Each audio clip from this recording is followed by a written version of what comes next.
Great. Great. I have the pleasure of introducing Molly McCain. McCann, yes, caught myself. She's a board certified behavior analyst with nearly 14 years of experience across community, school, and clinic and inpatient settings. She earned her Bachelor's of Arts in Psychology from the University of Arkansas, where she participated in research on mentor-based interventions for at-risk youth and was among the first behavior therapists hired by what has become the largest ABA service provider in Arkansas and Missouri. She holds a master's degree in special education with an emphasis in applied behavior analysis from Texas A&M University. For the past 8 years, she has served as a BCBA at the Austin State Hospital, where she is consulting with Texas Health and Human Services on integrating applied behavior analysis into all state hospitals across the state. Molly enjoys focusing on community living skills, empowering individuals to become more independent and lead fulfilling lives. In her free time, she enjoys spending time with her pack, doing dog-friendly activities across the Austin and across Austin and the state. So, welcome, Molly McCann.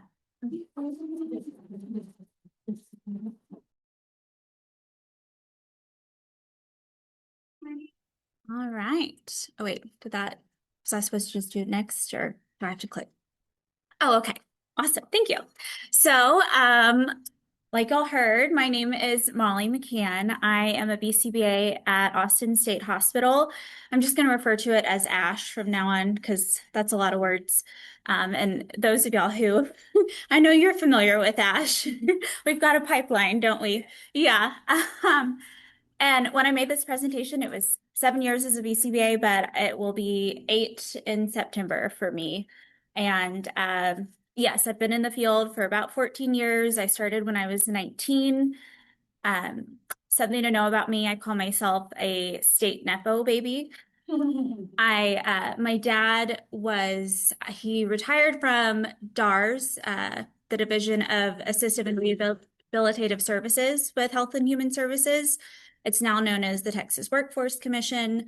My mom is a BCBAD, and she was the chief psychologist at the Austin State Supported Living Center for years.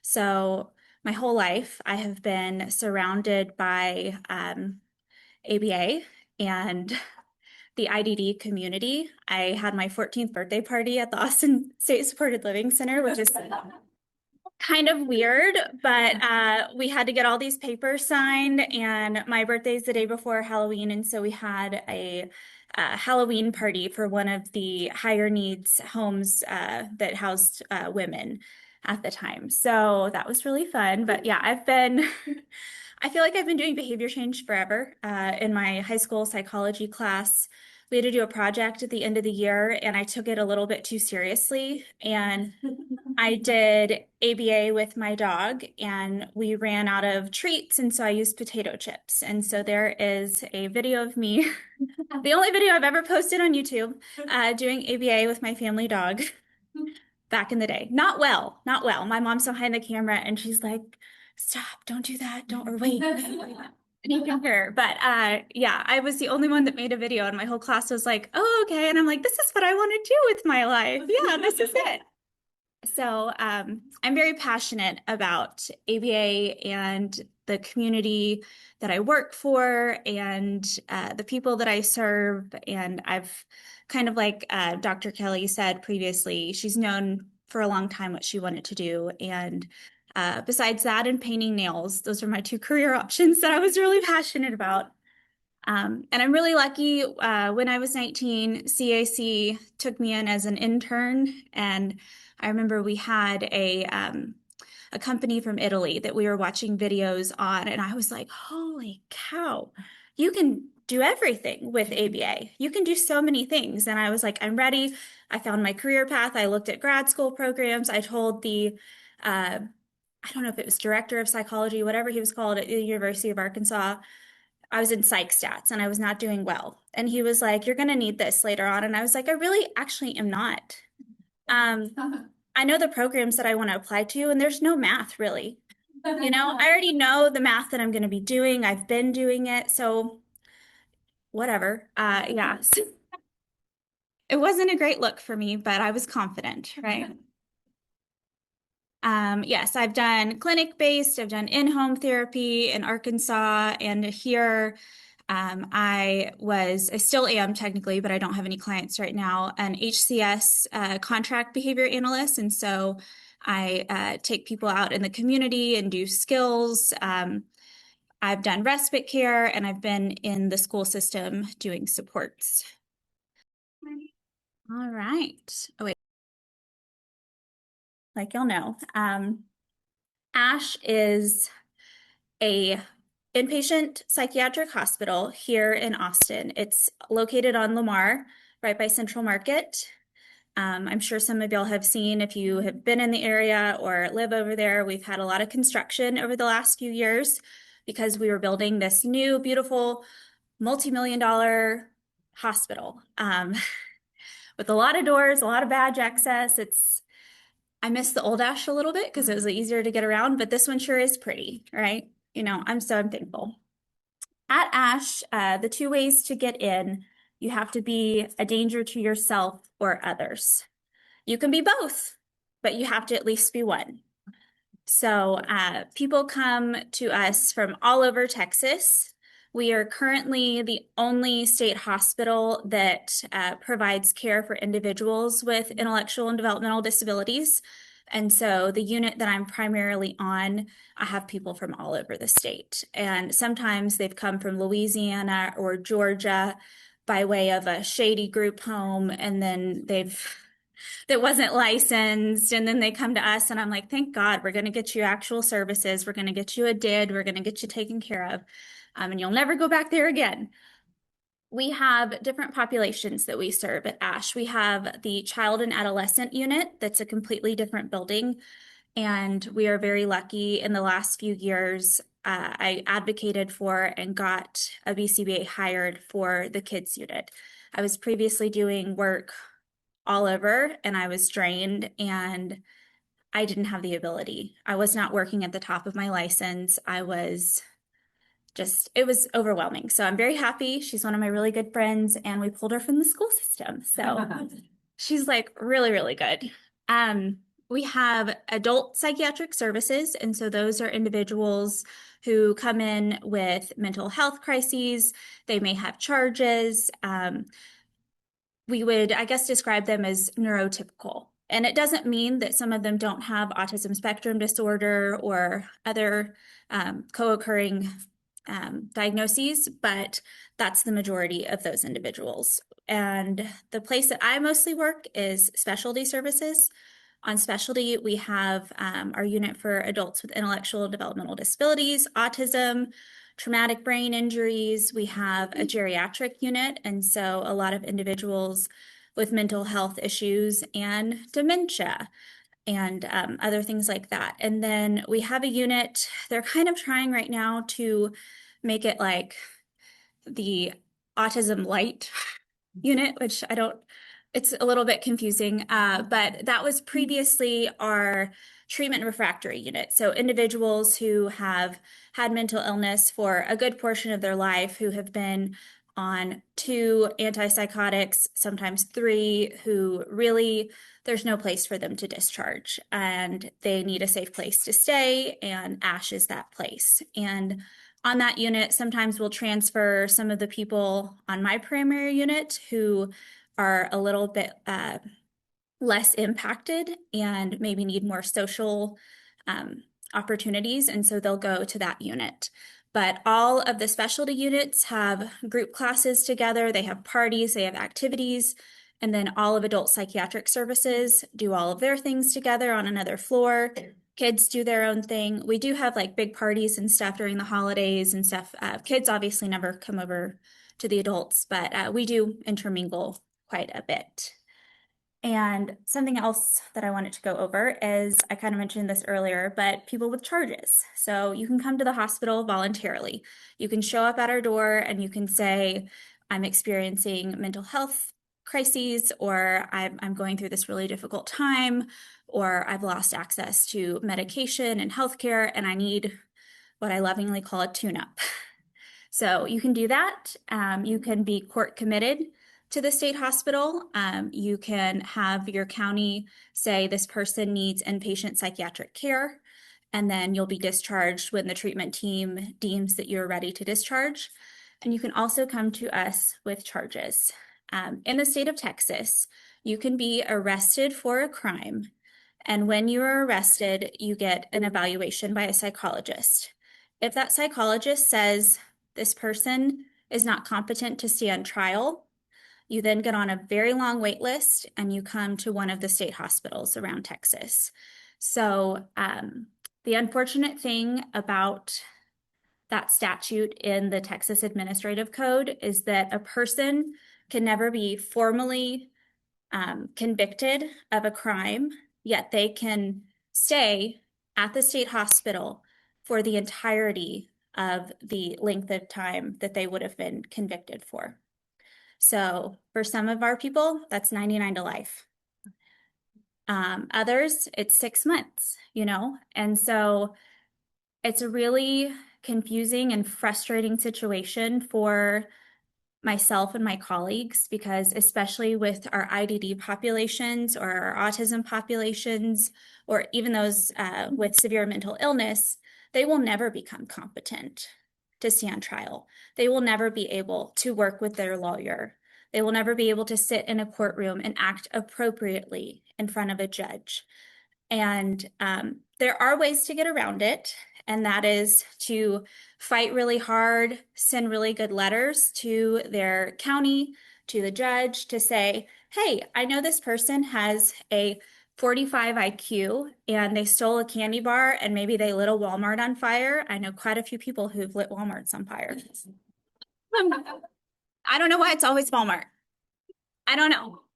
It's kind of weird. All over the state too. Sometimes I'll be driving down 35 and I'm like, oh, there's that Walmart. They've rebuilt. They're strong. Oh my gosh. Lost my train of thought.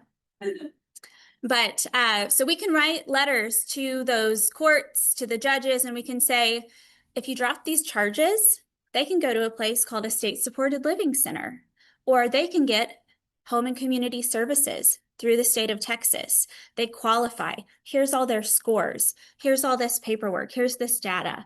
Sometimes it works. Sometimes it doesn't. The important thing to remember are that judges are elected, right? And so when people come from these small towns where they may be a little bit harder on certain charges, say sex charges, sex crimes, sometimes judges want to make an example and they want to say, no, I'm not going to let that person go. That person can sit in your hospital. Here's another year commitment. And even though that person has reached capacity of the help that we could provide them in the state hospital system, they stay with us. Other times, judges will drop the charges and then we can transition them to the community or their next placement, whatever that may be. Other times, especially if the crime is something like a sex charge or arson and it's happened multiple times, or a very violent crime, individuals can go to either the Mejia State Supported Living Center that has primarily men right now, and then for ladies, it would be the San Angelo State Supported Living Center. But unfortunately, the wait list for those is very long. The wait list to transition to a state-supported living center is very long. So as you can imagine, I have a lot of frustrated people that I work with. Behavioral approaches are really important in my setting. When I first got here, I was 25. I hadn't even passed my board exam yet. Technically, they hired me on September 1st. And I didn't know that I passed till September 21st. So I'm really glad that they they took a chance on me. But when I first got there, I was, hot and ready. I was like full of all this ABA terminology, and I was really excited about how I could change the world, how I could change the hospital. And one of my mentors, some of y'all may know him, Dr. Bruce Weinheimer, I called him one time and I was very upset. because I was like, they don't get it. People are being mean to me. So, it's like, I like to say I'm 5'3.5", 5'4" on a good day. And I was 25. I had a lot of energy coming from an inpatient, or not inpatient, a clinic where, you have to be spunky and caffeinated all day long. And I was probably really annoying to some of the floor staff and the nurses who had been there for 35 years. And they're like, this is the way we do things. And I'm sorry, you just got here. What the heck do you know? And so Bruce told me the way that you change the direction of a train is not by standing in front of it. It's from pushing from the side. So right then and there, I was like, okay, I'm not going to tone down my personality, but I'm going to tone down maybe my eagerness to get involved. One of my first department meetings, I was like, at the end, they're like, any questions? Oh, I didn't mention that. I'm in the psychology department at Ash. But any questions at the end? And I was like, I think it would be really great if we could get everybody in the department um, certified for RBT. Wouldn't that be cool? And then everybody could know what I do, right? And one of the psychologists on the kids unit pulled me aside afterwards, and he was like, you don't need to try so hard. And I was really hurt by that. But what I think maybe he was trying to say, we're friendly now. He doesn't work at Ash anymore. He's in private practice. But I think what he was trying to say was don't overcommit yourself. Don't burn yourself out. And that is definitely what I've learned at Ash over the last 8 years. I don't want to overpromise and underdeliver. And to be honest, in the first few years that I worked there, and even still today, sometimes I tend to do that because I get excited about the opportunity that we have for behavior change for the individuals that I serve. But it doesn't always match up with the resources that I'm provided or the support that I get necessarily. My general misconception about ABA in a psych hospital is that we don't have it. I was the only BCBA in the state hospital system up until I had the other BCBA hired. And they now have a main behavior analyst over the state hospital system at central office. And I get in contact with her quite frequently. And I just found out they hired a BCBAD at the San Antonio State Hospital.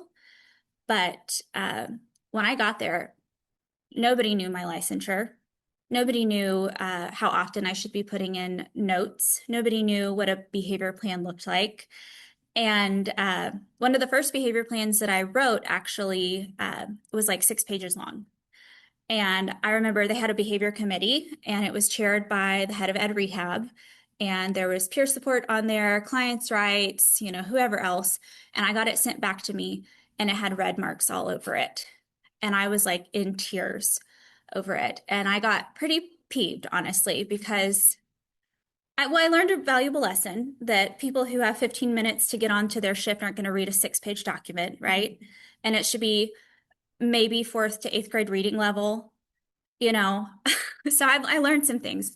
But I also learned that if I was going to survive at ASH, I needed to advocate for the science of applied behavior analysis. I needed to speak up, and I needed to say, you don't get to tell me what's wrong or right about my behavior plans. I'm going to chair this committee. So I'm not saying that I got that person kicked off the committee, but they were asked to step aside, and I am now the co-chair, I guess, with my colleague of the behavior committee, and all of our behavior plans flow through that. It's kind of silly because I write them and then I'm like, I approve, we have to have three approvals, and we have clients' rights look at them. We have, if it involves food, the dietitians look at them. Obviously, the treatment team has to look at them, and if they have a guardian or the patient themselves also has to agree. Okay, let me see if I'm doing this correctly. Hannah already went through this. Honestly, okay, I'll go down to the bottom. Safety and security. I think I said this, but it's a locked facility. To get through probably like 99.9% of the doors, you have to have a badge, you have to have a key, you have to do a keypad. We have cameras everywhere. We have voice recording. Our emails are heavily monitored now with all the DEI stuff. And that's also why my PowerPoint looks so boring, because I had to give it to Health and Human Services to approve for you guys. It's not as cute as Amanda's, and I apologize for that. I wanted it to be a lot cuter, but they were like, here's 5 different templates, pick one, and then give it to us. So it's a lot different looking, and it can be, I don't want to say scary at times. It can be intimidating at times. You could be put in situations where your nervous system is like going off and you have to have a cool and collected, calm body on the outside. Staffing ratios, each unit we now have has 24 beds, and there's maybe 5 staff. And their jobs during their shift are to make sure things are clean, pass out food, take people to and from classes or medical appointments. Their job is not to fully implement my behavior support plans. And that can be really difficult and frustrating at times. I also have to deal a lot with just the basic rules of the hospital. I can't use punishment. I have at one point explained to clients' rights that like I was all out of options and we probably needed to do a response cost for this person. And they were like, no go. So I was like, okay, then I'm going to step away. I've done all I can. I'll put a note in documenting that, and y'all can come back to me if he starts acting up again. But those rules are also there to protect me. And I've learned that over the years. Clients' rights is my friend. And actually, when I first started, they did not let an individual who is non-speaking have their communication device on the kids unit because they have like a blanket, no device rules, no cameras, whatever. I advocated for that very hard. I said, you're basically taping his mouth shut. I'm going to get Disability Rights Texas involved, which is not something you want to threaten. If I've had to deal with them, and it's not something you want to threaten lightly. But I was like really fired up about it. But I'm very happy to report that recently I was able to finagle things with our clients' rights and with our superintendent. And we now have 4 individuals on my unit who use communication devices. And I'm so jazzed about that. And like behaviors have gone down. Sometimes jealousy goes up a little bit because that person has a screen and I want to watch YouTube. And I'm like, that's not a screen, that's his words, you know? But they've clients' rights and I have gotten along over the years, and sometimes we haven't. I'll just say that. So my role at ASH, like I said, I'm in the psychology department, and within the department, we have psychologists. We have, if we are master's level, we're all blanket called mental health specialists. So I'm a mental health specialist, but I'm a behavior analyst. And some of my colleagues are licensed family and marriage therapists. They are licensed psychological counselors. They are drug and alcohol dependency counselors. And I think within the department, we're really lucky because we have a lot of variety. We have a lot of opportunities to engage patients in all kinds of different therapy modalities, which is really awesome. Social work, they're they're wonderful. I love them. I'm like a huge social work fan. They don't have as much variety within their department. Psychiatry obviously doesn't have a ton of variety either, except for populations. You would not be you would be shocked, I should say, at the number of psychiatrists who've been practicing for like 20 plus years who won't touch my unit with a 20-foot pole. They're like, I don't know how to work with that population. And I'm like, I don't know how you work with that person that has, dual diagnoses upstairs and a personality disorder. So, touche. But I think the psychology department is really versatile, and I appreciate that. Day to day, I have a lot of clients on my unit who don't need behavioral supports, and that just means that I check in with them and I write notes on them monthly. I attend treatment team meetings. I have a lot of individuals that I do work with. I think my caseload right now is 11, and that is not saying that I do individual ABA therapy with 11 people. That would be a lot. I write contracts for teams. The doctor now has to put an order in. If somebody gets a soda, every time they take their meds, it has to go through me. I have to write it up. I do a lot of like basic ADL stuff with people. I do social skills. It's kind of all over the board. Aggression, self-injury, property destruction, non-compliance. I had an individual who wasn't taking certain medications, and so I worked with him to develop a plan. And I was like, okay, doctor, like, what's the most important pill out of these 10 pills that he needs to take? Because we're only expecting him at first to take that one. And we worked together and we figured it out. I do a lot of coping skills, working on functional communication, and then, like I said, daily living and adaptive skills. I teach. Previously, I taught with one of the occupational therapists and one of the other mental health specialists, zones of regulation group. Now it's just me, a lone wolf. Um, but that's really fun, and I do that weekly, and then I do individual zones work with individuals as needed. All right. Just like all of you, at ASH, I do records reviews and I do direct observation. ABC data is my favorite thing. I'm sure it's all of y'all's as well. It's difficult at the hospital, though.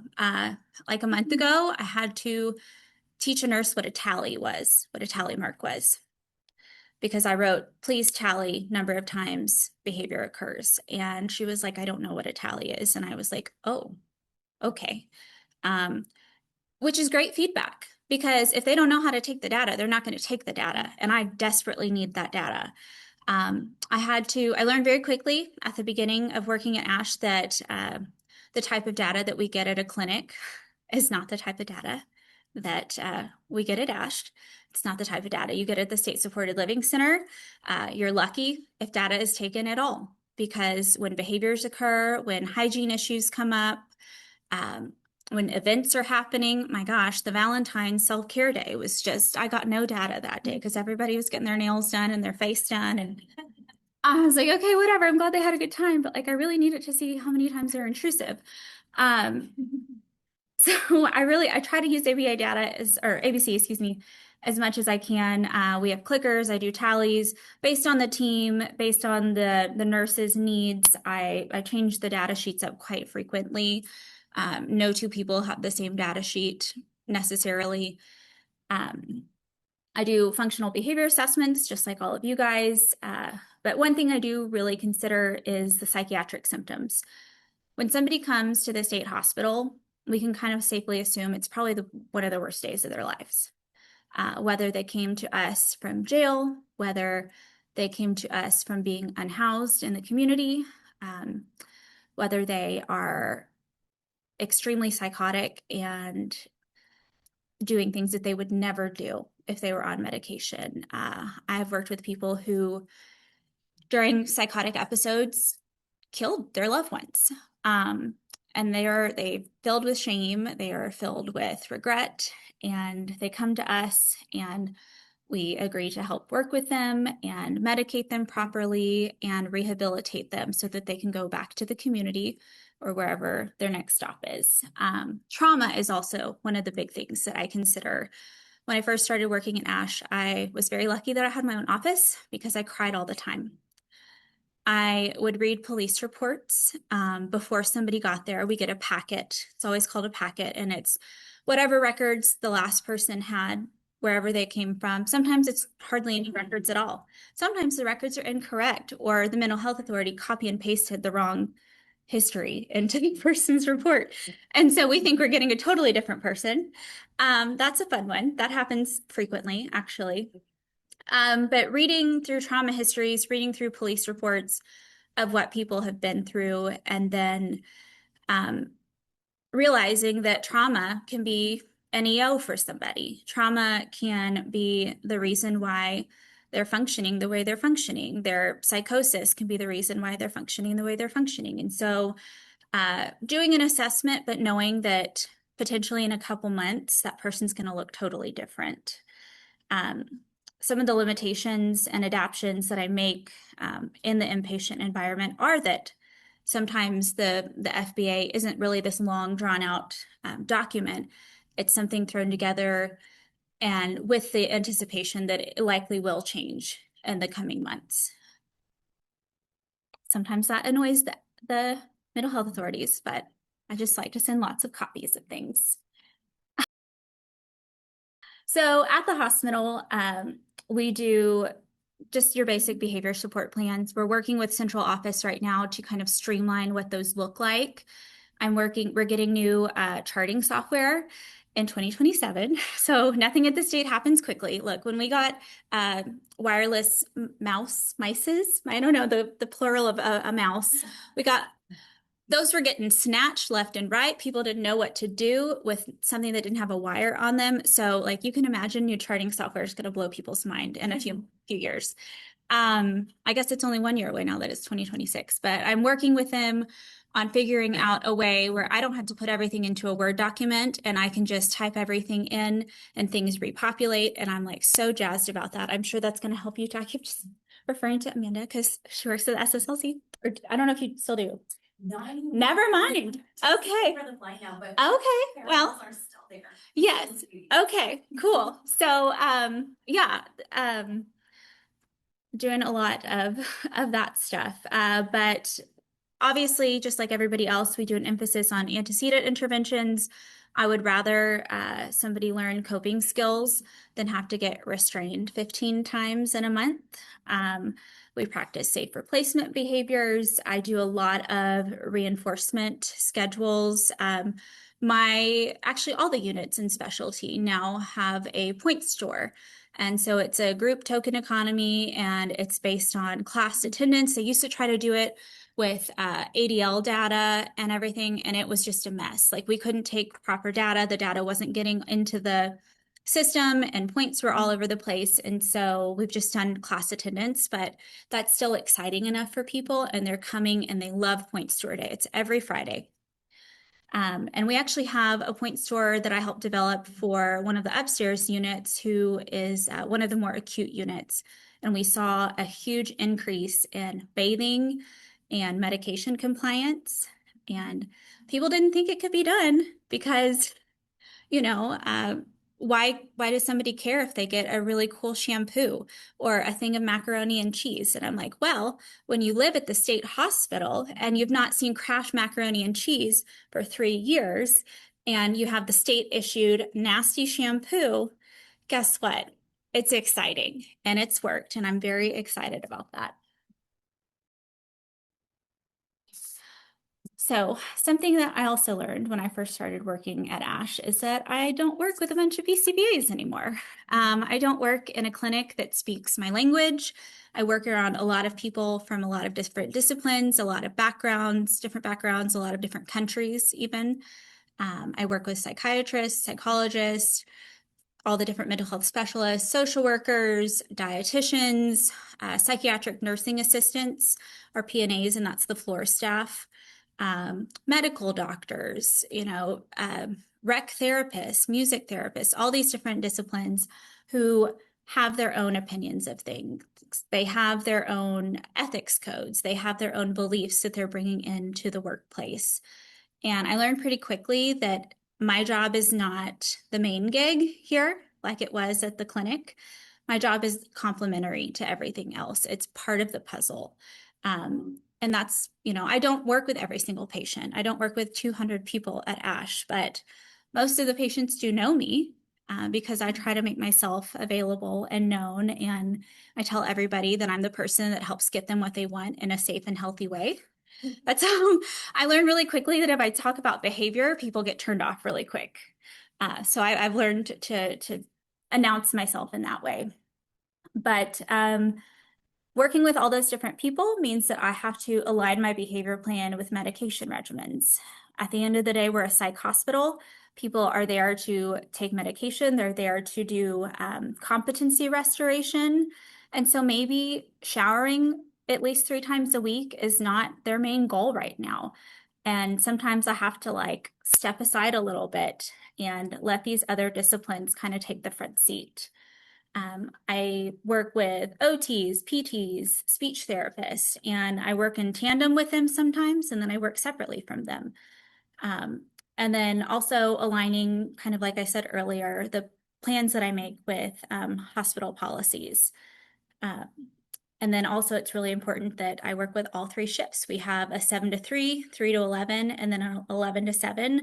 And I'll go to all 3 shift reports and I'll talk about my behavior plan, even though I really hope that people are sleeping on the 11 to 7 a.m. shift. Sometimes they're up and behaviors occur. So a plan still needs to be in place, right? So that's also part of integrating with all the different shifts. It's one time I showed up and on the 11 to 7 shift, and they were like, "Who are you?" And I was like, "I'm part of the treatment team. I send emails all the time. Like, you see I made that prize box in the nurses station. Isn't it cute? You know, like, what do you mean?" And they talk about me, right? The patients talk about me, you know? So I've learned like you have to be seen and to be seen. Um, an ethics code of ours that I use quite a bit is 2.12, considering medical needs. Obviously, that's a bigger one in the state hospital system, in inpatient psych, because they do come to us for psych needs. They come to us for medication management. They come to us for competency. Um, Along those lines, I'll just tell a story. One of my first asks by a treatment team that was not my own was for an individual who was in his 40s, and he had a degenerative disease. He had lost a lot of control of his motor abilities, and he had lost the ability to speak. He was mostly wheelchair bound, and he was on a one-to-one precaution. And Disability Rights Texas, who I mentioned earlier, was involved. And they were asking for my help because he was like smacking at staff. And they're like, "Well, he's aggressive." And I went over there and I was like, "He can't help it."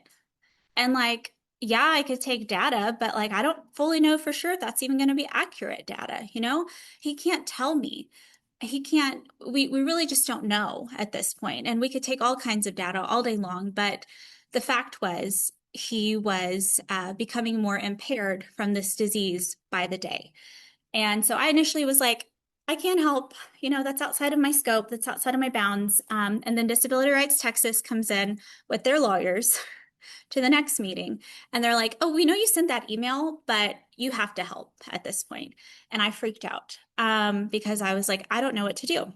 So I called up several other behavior analysts, and I called up my mentor, Dr. Weinheimer, and I came up with what I call a quality of life plan. And it's basically staff training.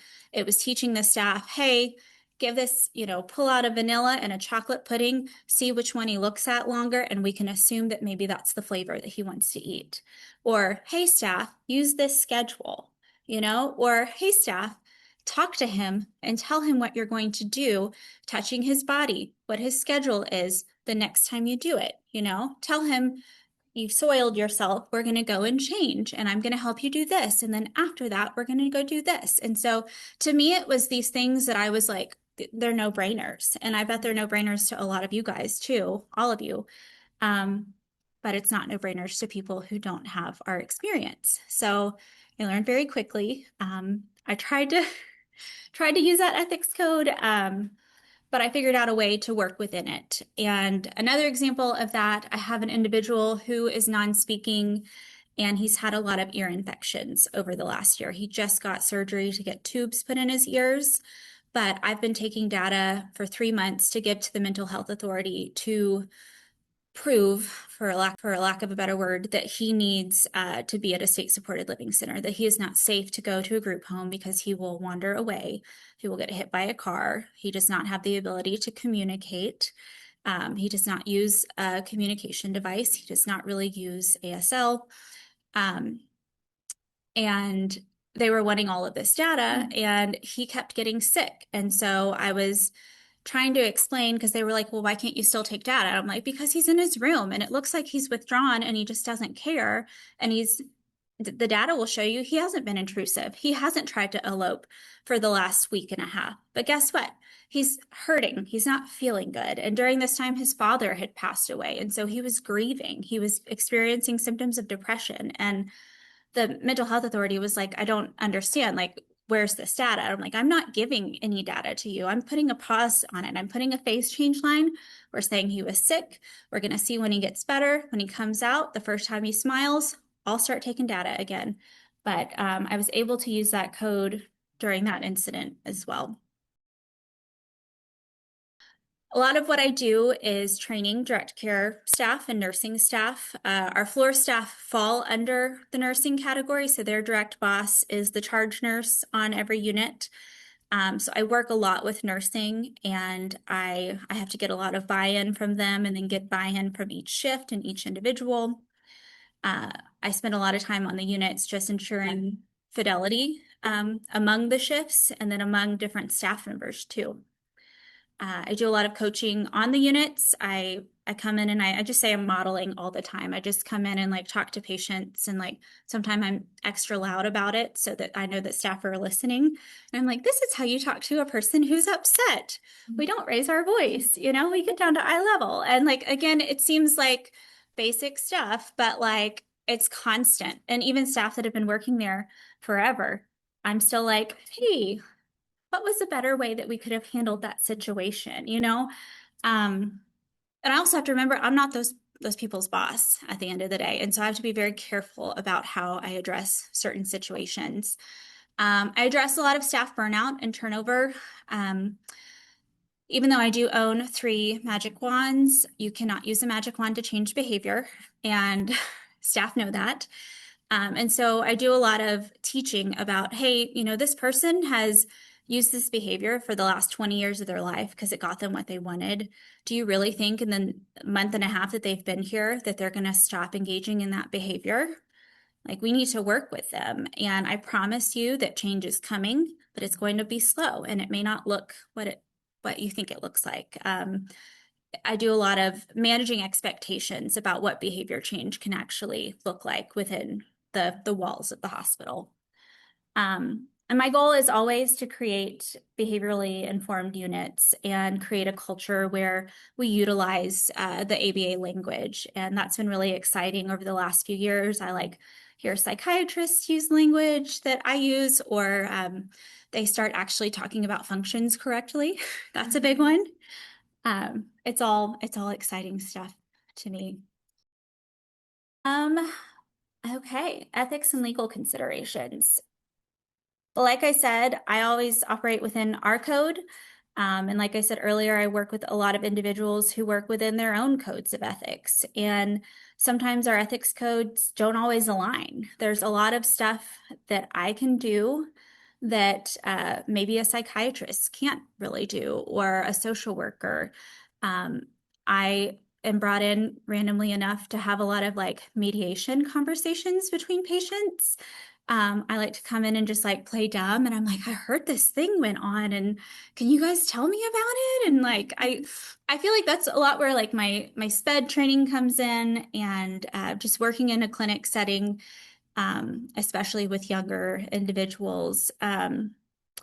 But I do a lot of that stuff and I really enjoy it. Or I take patients who are able to go off campus. I have a young lady who, if she could go 2 weeks without talking about inappropriate behaviors, getting money, or she really likes Phil Collins, and she talks about the president a lot, and another psychiatrist in like really sexually inappropriate ways. And so I have a whole list of behaviors that I'm like, we can't do this, let's do this instead. We can't do this, let's do this instead. And so 2 weeks, she gets to go to a restaurant of her choice in the community. So we went to Chewy's, we've gone to McDonald's, we've done all these things, and not every discipline can do those things with patients. And so I'm really lucky that I'm always like, yeah, let's go out to eat. Like, yeah, let's go bowling. I'll tag along for whatever. So I really like to, if I'm able to, include community outings and reintegration into reinforcement plans. Another thing that's kind of a weird ethical thing for all of us is the restraint and seclusion that we use at the hospital. Everyone who comes to ASH, staff-wise, has to do training on a program that is called TIPS. And so yearly, I have to get recertified in TIPS training. It's a whole day.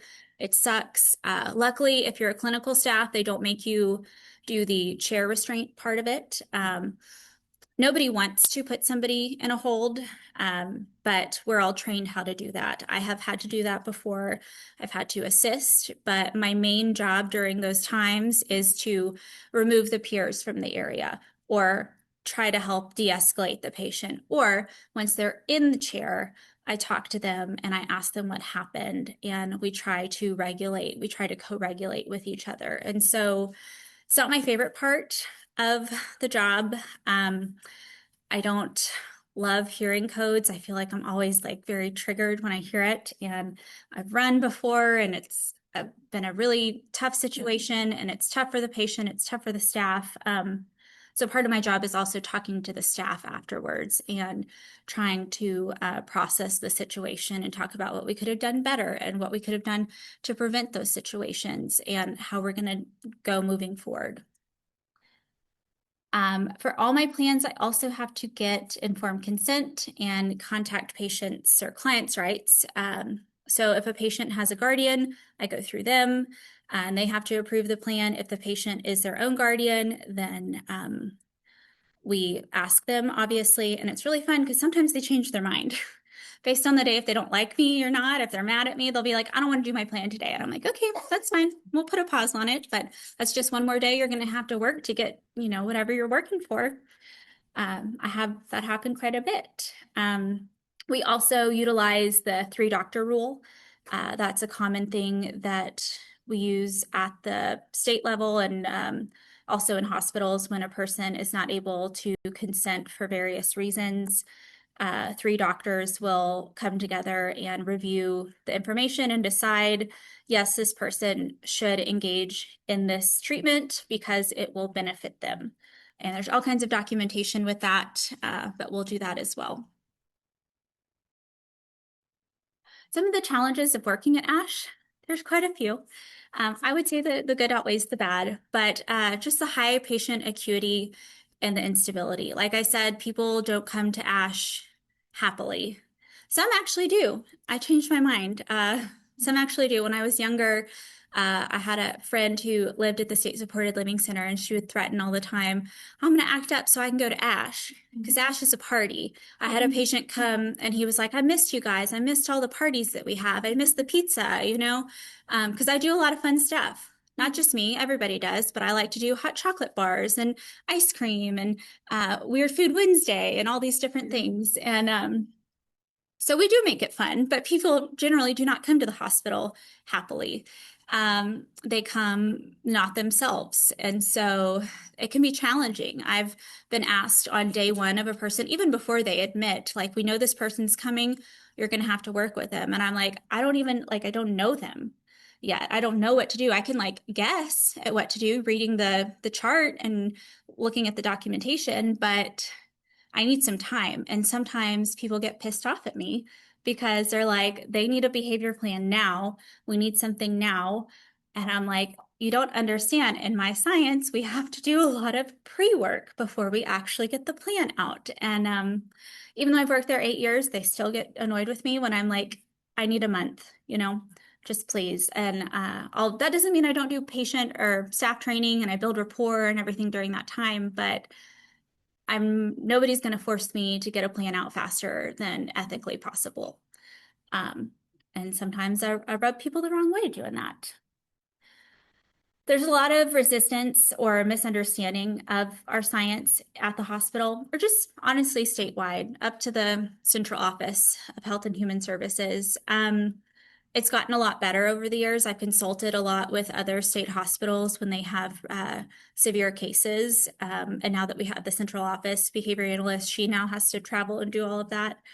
But there's still a lot of resistance, and that can come from individuals who have had their own experiences with ABA who haven't been so great, or they have misconceptions about ABA.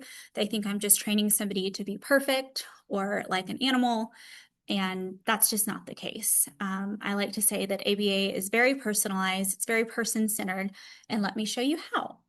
And I usually get that buy-in one way or another, but sometimes it can be difficult at first. And like I've also said, balancing my role, my piece of the puzzle with all of the other puzzle pieces, competency education, medication management, physical disabilities sometimes. Gosh, I'm trying to think. I have speech delays, all these different things. I've worked with somebody who ate way too fast because they were not well. And it wasn't a behavioral issue. It was because they were very elevated for a very long time and they were very labile. And so I had to wait to work with them, but we ended up being successful. I have seen over the last 8 years that ABA works. Like, yeah, it works. And I think that the state has seen that too. They're really excited about ABA and we're finally at the point where we're saying we need it in every hospital. We need 10 BCBAs at every hospital, in my opinion. Honestly, actually, we technically have 3 BCBAs. I forgot about that. There is a PhD BCBA at ASH, but she doesn't really work in a BCBA capacity. She's more of a psychologist now. But even with that person helping out on some cases, like there's still more to do. There's always going to be more work to do. And the state has taken notice. I have done presentations over the years. I have pushed uh, a lot. I have written letters. I have provided data to the monthly meetings that the state holds regarding cases that are high. Thank you. But we have seen reduction in behaviors and the restrictive use or the use of restrictive interventions. I've seen a lot of patient engagement increase with the point store, like I mentioned. People are excited to work with me. Sometimes they think I just give chips, but that's not always the case. Sometimes you get to go out to eat too, you know? But they know that it's exciting to work on behavior and they're wanting to do the work. They're wanting to be more independent because independence for them means more activities, more freedom off the unit, more discharge opportunities. And so it's exciting for them. I've also seen an increase in staff confidence when they see that behavior change, when they review the data with me and they see, wow, this person had 37 restraints in the last 3 months. And this next 3 months, they've only had 12. Like that's huge because that means less work for them, less potential for injury for the patient and staff. And so it's good for everybody. And it's also increased data-driven decision-making throughout the hospital. It's been really exciting. I got people really involved in tracking. I mean, we track restraints anyways, but tracking the ABC data of the restraint more closely, not just that it happened or it didn't happen, but what actually was happening before, during, and after. And we've even looked at that data. We've looked at who was the one-to-one during that time and like does that person need more support. And so it's been an opportunity to increase everybody's skill set too at the hospital, which is really fun. I'm going to skip this because I don't have that much time. I'm a chatty Cathy, but we can talk about case specific examples if you would like. Like I said, I just want BCBAs in every hospital. I want 10, 20 BCBAs in every hospital. I want one on every unit. We really, I mean, they love the services that we provide at ASH and they need more of them. There's a huge need. I was off last week and I have like 15 emails from this one doctor being like, this person's really not participating in wound care and we really need you to come back. And like, which I'm like, I'm not the only person that can help with that, but okay, you know, like it's exciting to like be needed and it's exciting to have these people who I was once very intimidated by being like, oh my God, like you helped change this person's life and you like decreased aggression and the treatment team is so happy and we're going to put another referral in for you. And I'm like, oh, please don't. Like, hold off, please. I want there to be more research with what I do. Like I said, data collection can be very difficult, but I think with the excitement that I have been trying to grow about ABA within inpatient psych in Texas over the last 8 years, I think we're going to get there eventually. It's a slow push, right? I'm pushing from the side of the train. I'm not standing in front of it. I'm hoping that one day they're like, hey, we're going to give you all these iPads and all these, you know, people, all these extra staff that are going to help take all this data and we're going to send it to the state. And like Greg Abbott's going to say BCB is everywhere, you know, like I'm really hoping. And I just want more trauma informed and culturally responsive ABA practices all around. what I tell my friends often is that the little people grow up to be big people, and then they come to me. I actually currently have my first person that I'm working with right now who I worked with when they were 8 years old. And it was weird. When they came in, I was like, that name is very familiar. And then I couldn't see his face because he was wearing a helmet, but I was like, oh my gosh, you've just stretched out. Oh wow, like you're just the same. You're just, really tall now. And it's important that we have these skills and we talk about trauma and we talk about what's going to happen after somebody turns 18 or 21 and leaves the school system and leaves the ability to get these services. Because HCS services are great, but they're only as great as the individuals contracting with them and the hours that people are able to give. And so that's my one big takeaway is that I want everybody to have a guardian. I think that SPED classrooms everywhere should have a guardianship representative come in when people are 15 years old, and parents should be aware of that and the cost, because it is scary when somebody comes to us and does not have a guardian and we cannot give them medications.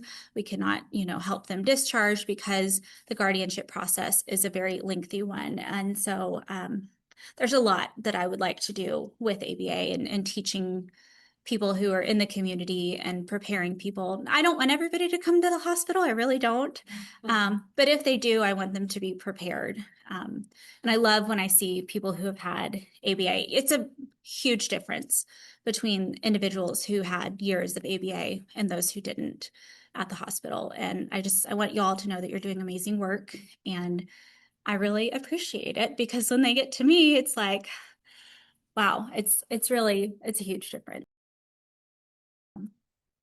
In conclusion, we've talked about the value that ABA holds in an inpatient setting and how I collaborate with different disciplines and how it's really important to just remember that you're a piece of the puzzle. You're not the whole puzzle. And just talking about data-driven care and how to be most effective with the staff training. And I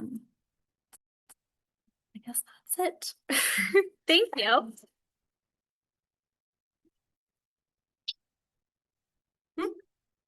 Hey, I sent a lot of my clients your way, including some of the fire starters, so. I also have some work with your mom. Oh.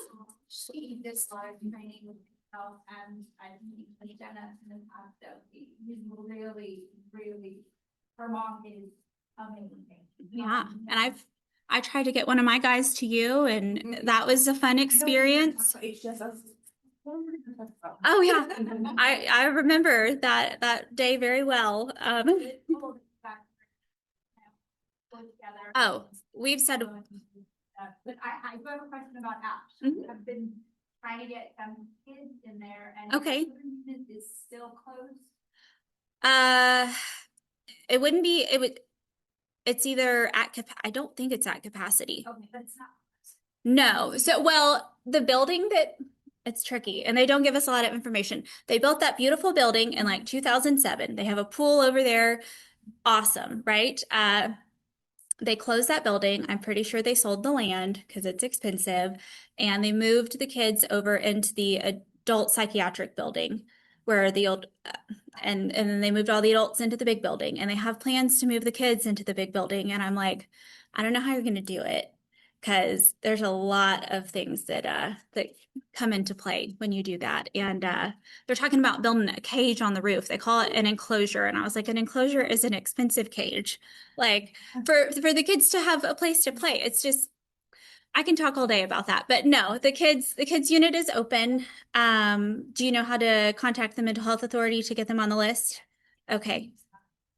They've been sending us to Mahia or some of the others, and I had one child that I sent to Mahia, and they sent it right back.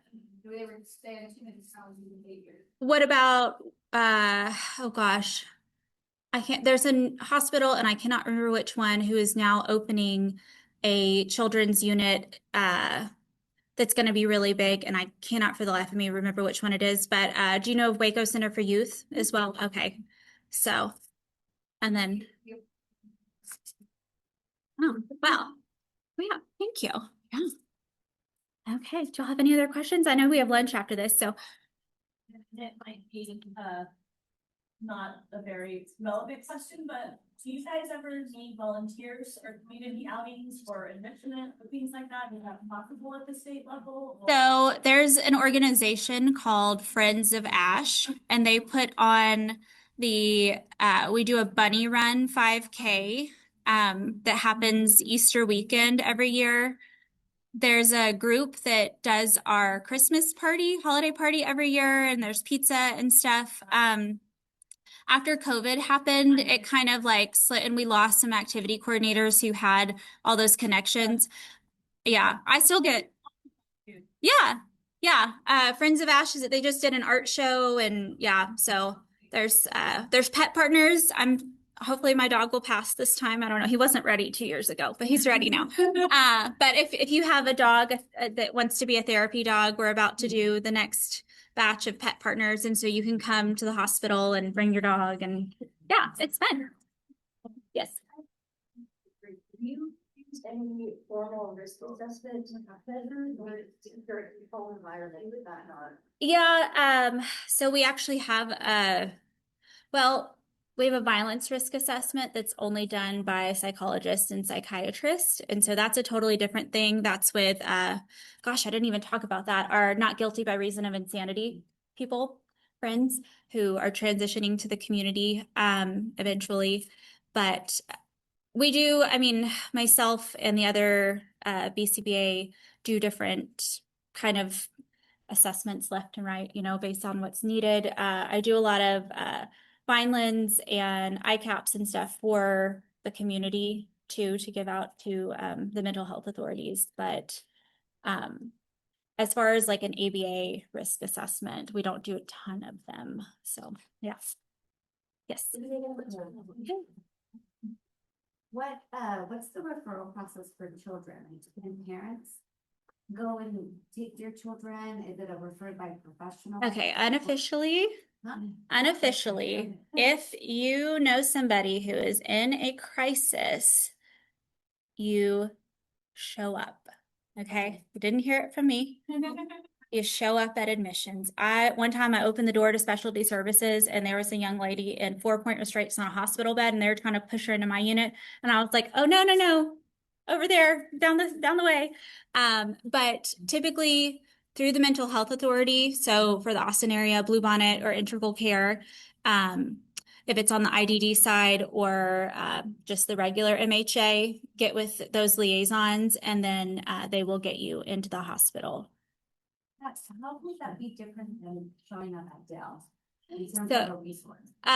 Dell Seton is a medical hospital, or well, Dell Children's is a medical hospital, and they can only do so much. Yeah, to be very honest, I recently had an individual who was intubated at an Austin area hospital because of his behaviors. It was not an ethical thing for that hospital to do. I've had individuals who have been in 4-point restraints so long at medical hospitals that they've had to use physical therapy when they came to us and a walker to figure out how to walk properly again. But the intubation thing was a shocker to all of us, and we reported all kinds of things. So yes, medical hospitals are great to go to in a pinch. I know lots of people who go to the ERs all the time and they can help you. But for longer term care, inpatient is the way to go. And also, when insurance runs out, the state covers the bill. And so we don't ever push people out. I have a patient who has been with us for 15 years. And then I have patients who are here for 2 months, but just know that when they come to the hospital, we're not going to push them out until they have a safe discharge plan and we know they're going to be successful. So yes, so unofficially, you can technically drop them off, but if you want to go through the MHA, do that as well. So yeah, thank you.